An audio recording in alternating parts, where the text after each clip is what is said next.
Indian team की गल करते हैं, बज़ाहिर लगता पे है कि उन्होंने सवाल शुरू हो चुका है। पहले आयरलैंड ने उन्होंने माड़ी की है, फिर इंग्लैंड ने जिस तरह उन्होंने पहले उनकी कोई मिसाल नहीं मिलती। तो गौतम गंभीर की जगह VVS लक्ष्मण को जिम्मेदारी सौंप दी गई है कोचिंग की। जिम्बावे की सीरीज़ वेखते हैं हम की बनता है आगे जाके। मैंने तो यह भी लगता पे कि हो सकता है कि जिम्बावे की टीम भी ऐसे सरप्राइज़ कर दे, क्योंकि जिदा उन्होंने T20 वर्ल्ड कप भी परफॉर्म किया है, नाल एसोसीएट टीमां छोटियां जिस अंदाज में परफॉर्म करती पई सीगियां।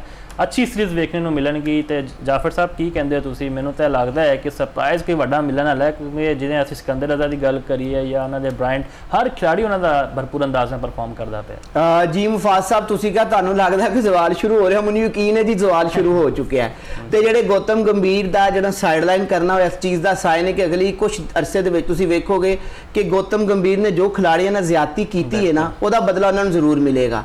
तो VVS लक्ष्मण जे उन्होंने कोचिंग दे विच इंडिया की टीम अच्छा परफॉर्म कर गई, तो जेडे गेम्स आ रहे हैं एशियन गेम्स तो बाद VVS लक्ष्मण ही टीम एज अ कोच भी टेकअप करेंगे।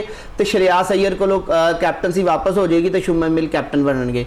बिल्कुल देखो, रोहित शर्मा तो विराट कोहली नूं रिटायरमेंट का और कोई नहीं कहता, गौतम गंभीर कहते हैं। घर वाले नूं बुला लिया गया रोहित शर्मा ने कि हो सकता है कि जी आखिरी मैच होए तो टाटा बाय बाय, लेकिन उन्होंने सेंचुरी कर। देखो जी वही गल है, मैं हमेशा गल कहना वा कि इहो जी तनकीद असीं मिसबाह उल हक ते पाकिस्तान च करने सा, तो मिसबाह उल हक बल्ले नाल जवाब देंदे सन।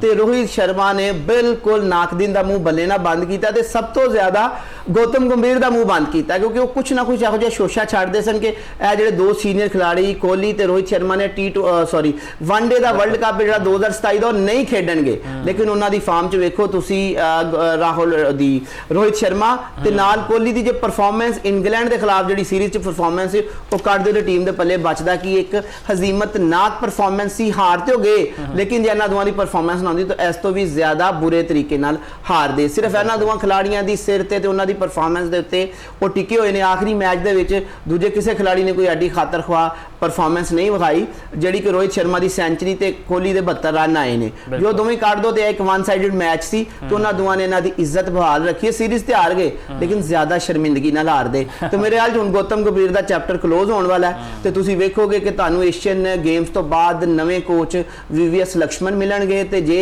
खुदा ना खास्ता असीं कहांगे कि कोई अच्छी परफॉर्मेंस इंडिया की किसी जगह तो हो जाती है, क्योंकि साडे लई तो उन्हां दी अच्छी परफॉर्मेंस एक बुरी चीज़ है, तो असीं उहनूं रोकना चाहते। जो हो भी जाती है तो 27 का जिहड़ा वर्ल्ड कप है वो इन्हां दी आखिरी इवेंट होएगा, उस तो बाद कंटिन्यू गौतम गंभीर किसी सूरत नहीं करेंगे। बिल्कुल, गौतम गंभीर नूं असीं माजी विच भी वेख्या है, बड़ी बदतमीजी करदे हुंदे सी। कदी शाहिद अफरीदी नाल इन्हां दा पंगा हुंदा सी, कदी किहड़े खिलाड़ी नाल। ते पाकिस्तान के खिलाफ वैसे ही इन्हां दे बड़े बुरे कमेंट्स असीं हमेशा वेखदे सन। ते मैनूं यह भी लगता है जाफर साहब उन्हां दे बदवा लभ गई है सूर्या कुमार यादव दी। मतलब एक वो कप्तान जिन्हें तुहानूं T20 वर्ल्ड कप जितवाया, फिर तुहानूं उस तो पहले एशिया कप में तीनों बारी पाकिस्तान को हरवाण में उन्होंने अहम किरदार रहा।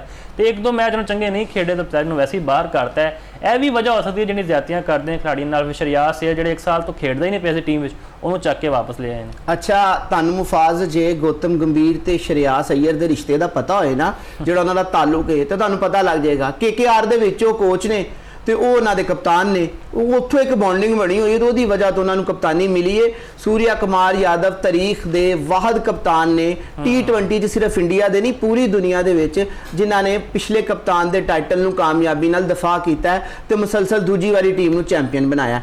पहले 24 दे विच 24 दे वर्ल्ड कप दे विच वो टीम का हिस्सा सन, की बैट्समैन सन, अच्छी परफॉर्मेंस रही उन्होंनी, तो रोहित शर्मा कप्तान सन। लेकिन 26 दे विच आप कप्तान सन, तो उन्होंने वो लैगेसी नूं कंटिन्यू किया। तो पहली वारी तरीक इस तरह होया कि जिहड़ा T20 का वर्ल्ड कप का टाइटल है किसी टीम ने डिफेंड किया, तो सूर्या कुमार यादव ना सिर्फ बतौर कप्तान बल्कि बतौर बल्लेबाज भी तुहानूं पेश नजर आए। संजू सैमसन नूं टीम दे विच लियाण लई भी उन्हां दा रोल सी। आखिरी 3 मैच जिहड़े संजू सैमसन ने अच्छे खेडे, उहदे विच भी पिछे जिहड़ा रोल सी वो सूर्या कुमार यादव दा। ते ज़ाहिर जी गल है, जे तुसीं किसी नाल ज्यादती करोगे तो ज्यादती पलट के तुहाडे वल आएगी। तो गौतम गंभीर बिल्कुल मकाफाते अमल का शिकार हो रहे हैं। तो अज कहण दे विच कोई दो राय नहीं कि उन्हां दा चैप्टर क्लोज हो गया, तो बहुत जल्द तुहानूं मंजर तो ते पर्दे तो गायब नजर आएंगे।